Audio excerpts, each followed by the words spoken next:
cool. Well, thank you guys for being here. Those of you who are coming by to see the interview with Naomi Garcia, she's here to talk to us about crafting, and I'm so excited to have her. I just met Naomi not too long ago, and she has been so awesome in helping me with a bunch of little things on Pinterest and things I didn't know about Zoom and all sorts of things. So I think we are really lucky to have her here. Thank you Oh, so much thank for you for being having me. here. Thank you so much. Yeah. So, Naomi owns a business called EJ's Crafting Fun. That's your business name, right? EJ's Fun Prints and EJ's Fun Crafting, and Okay. then my group is EJ's Crafting Fun. Yeah, I'm just Okay. So you'll have to explain all of that to us, but let's just back up a little bit first. How did you start on your creative journey? What does that look like for you? okay. So I've always been a crafter, a maker with my mom. My mom was this amazing tailor. I mean, she would sew all of our clothes, and there's 12 of us, and my mom would sew Wow. everybody's clothes, and she would make groups of stuff. And so as I grew up, that's what I knew, her sewing. I knew her crocheting, making dolls, making all kinds of stuff, right? So she was always busy with her hands. And then she was a woodworker too. She could go outside, get the saw, the tools, and build whatever. I'm not going to pay that for that table. I'm going to make one for myself. That kind of stuff. That's Reappropriate amazing. fabric. Yes, she was an amazing person. And so fast forward, since that's the life that I've always known, is just one of you make it. You want something, you make it. Something looks pretty, you design it. And when I was little, I can remember being like in first grade, second grade, third grade, going to the library and checking out books that were all about making things. And I would try to make all the things that I would see, and they're the dolls and stuff like that. So that's honestly where my start is from. It was, I guess, ingrained in me since I was little. I love that. I love that because there's so much to pull from there. So then you've gone on and you kind of started out with sewing kind of as an adult. Is that really where it started? So as an adult, we learned how to sew when we were like 11, 12. I had my own sewing machine. So I knew all the basics. I kind of left making crafting after I got married because, your life gets filled and you're doing other things. But then, I'm like, something's missing. Something, Yes. just putting that on. And my husband is super supportive. He got me this really upgraded sewing machine, and so I started sewing again. And then my sisters got together. We formed a little sister group where we would do on Sundays a craft, a quilt. We were making a quilt together. So Oh then we my would all come gosh. together and we started doing our quilt. So that's where we learned. I learned quilting.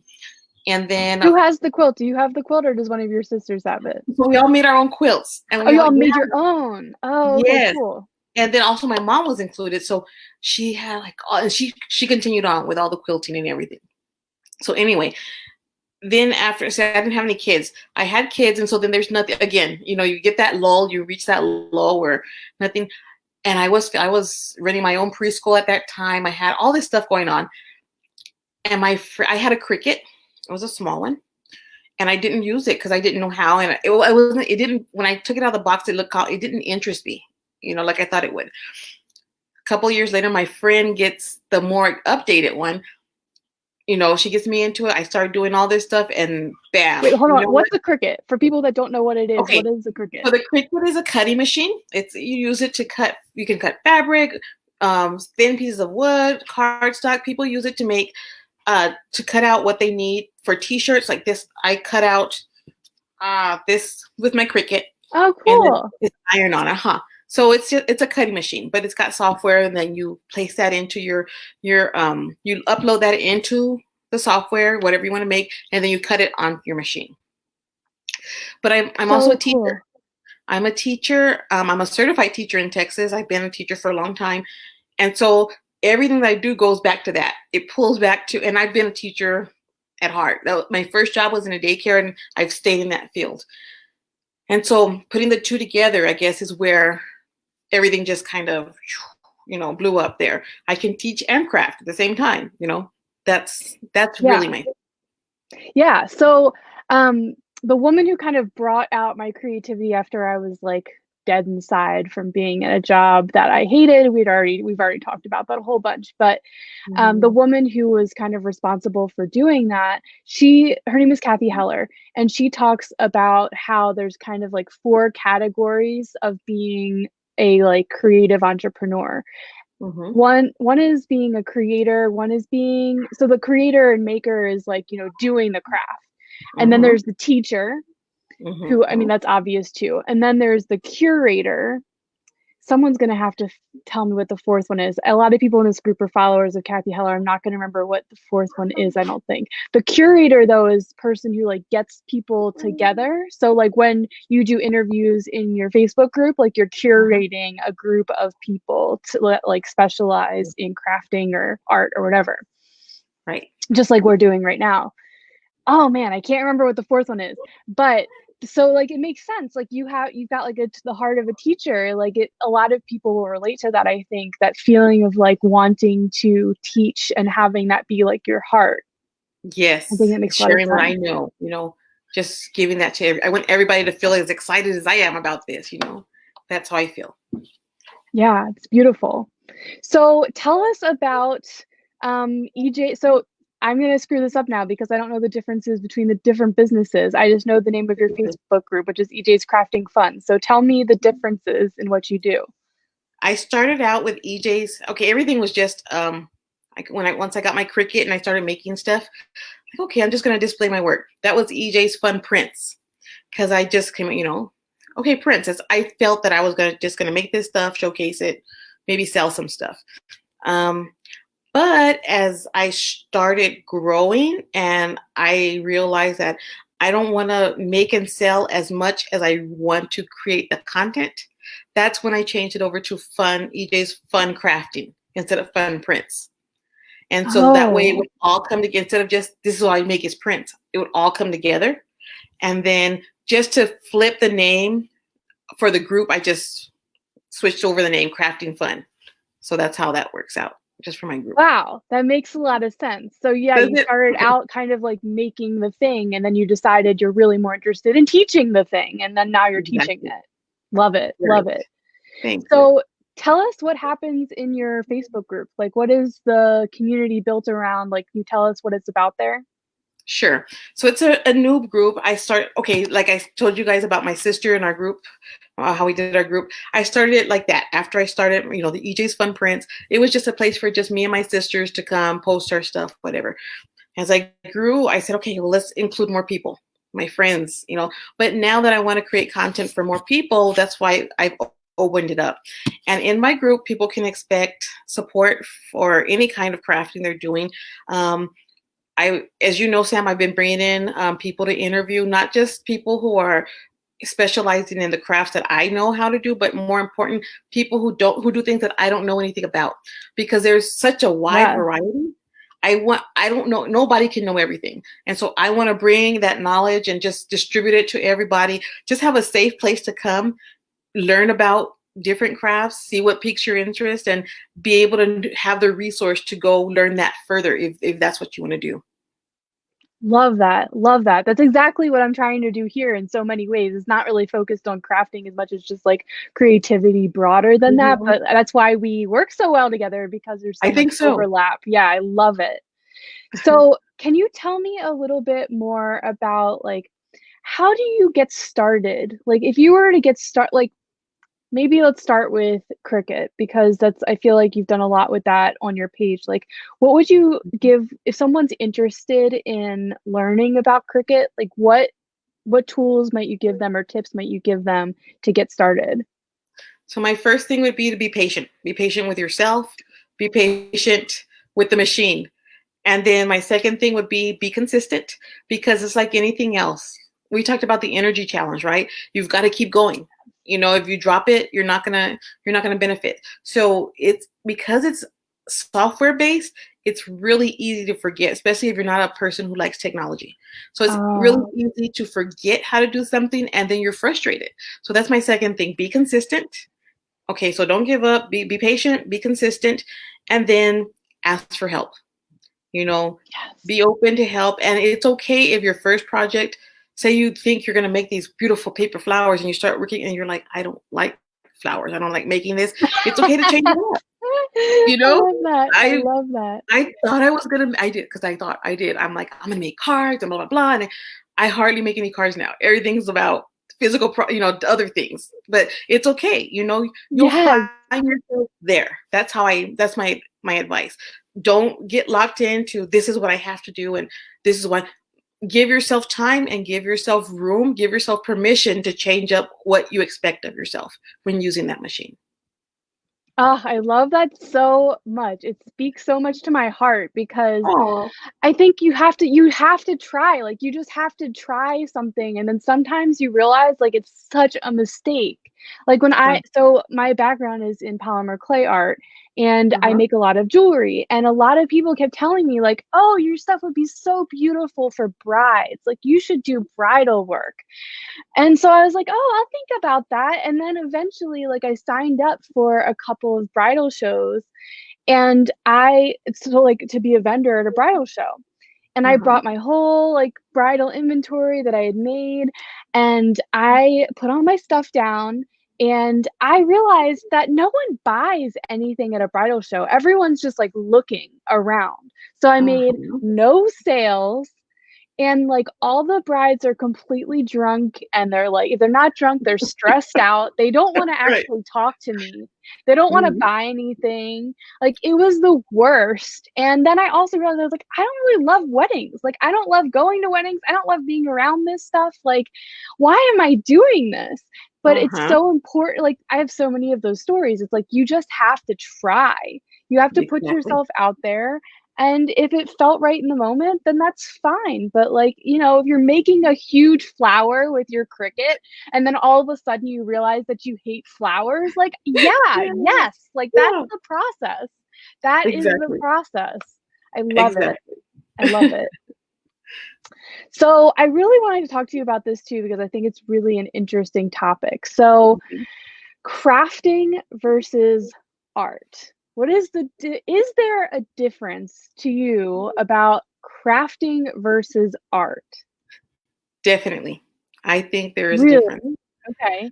Yes, because I'm okay, this is speaking from from me and from what I how I see things. A craft is something you can learn, you know, and usually a craft has a specific order, you have to do this or, something like that. Art, however, is what you can create once you learn a craft, I think. So I can learn the craft of cricket, and this is a craft I do. But once I become an artist and a creator, it's different because I'm not just using somebody else's patterns. Being artistic and I'm putting this stuff together on my own. This came from my imagination. This is my creation. That's why I feel art is different from crafting. You know, you can make things, and a lot of things in crafts are structured. It's more structure, you know. But Yes. when you turn it into art, there you make the boundaries. You make those rules on your own, and it doesn't have to follow any structure if you don't want to. I hope that makes sense. No, it totally does to me. That's a really interesting distinction because I guess from my perspective, I think that all of them are important, like, Uh-huh. from a creativity coaching perspective, like, if you're doing art, like, it's all creative expression, and Mhm. none of them should be valued I mean, none of them are, in my eyes, really valued differently. But, like I said before, my background is in polymer clay, and some people get it's like a material that people Mhm. often say is a crafting material and not an art material. And people make that distinction, which I think is really interesting because a lot of the time I'm doing things that really I think should be qualified as art. And if I was doing them in ceramics or if I was doing them in some other kind of material that's more traditionally art material, it would be considered art. But I just happen to like polymer clay, and it happens to be something that people typically consider to be a craft material.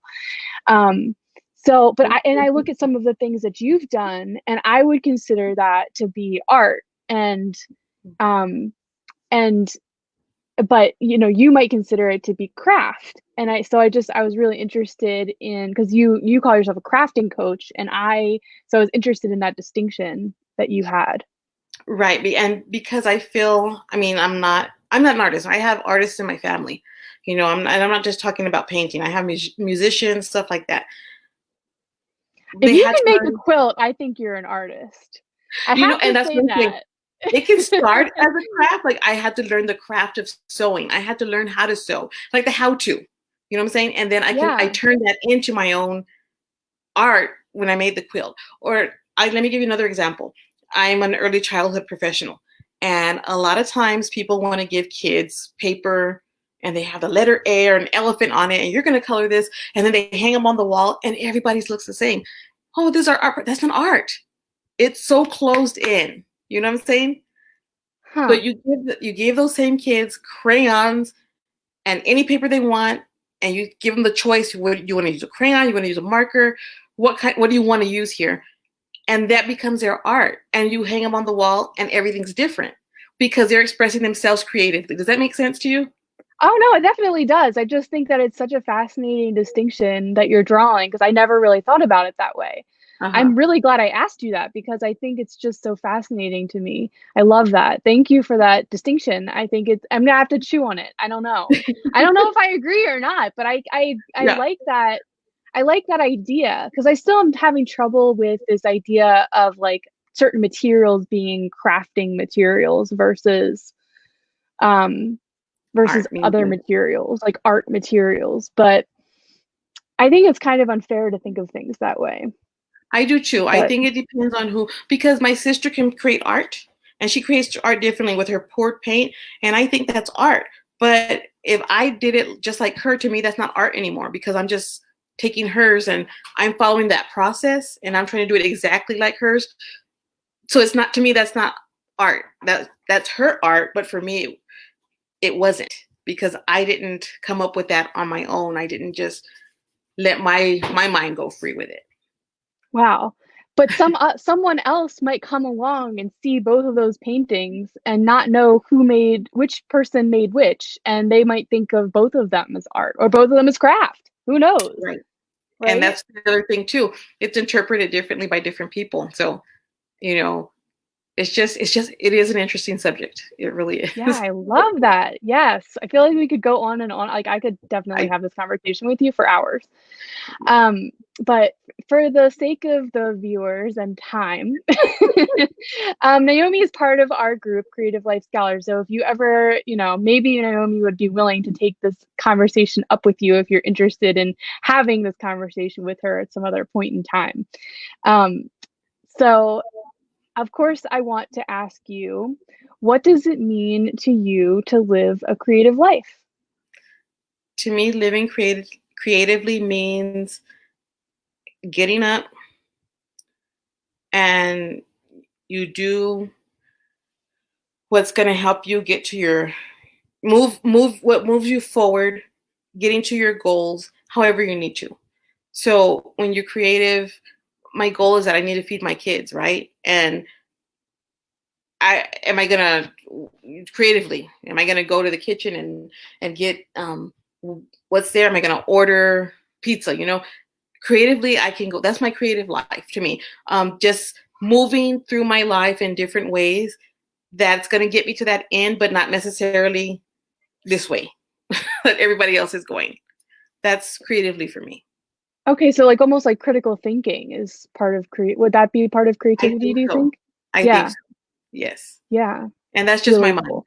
That's just me. Yes, I love it. I love it. I love it. Thank you so much for sharing this with us. Thank you so much for sharing your wisdom with us and your insight. And so I think we might have to put the links for your group in the comments to Okay. this live. I don't think I put them in the caption, so we'll have to go back and put them in the comments, and I'll put them in the YouTube comments too. Thank you. But And thank you for having me. thank you so much Appreciate for it. being here. This was wonderful. If you guys have any questions for Naomi, definitely tag me or tag her, and we will get back to you on those questions. Thank Absolutely. you so much, and I will talk to you soon. Okay. Bye. Bye, guys.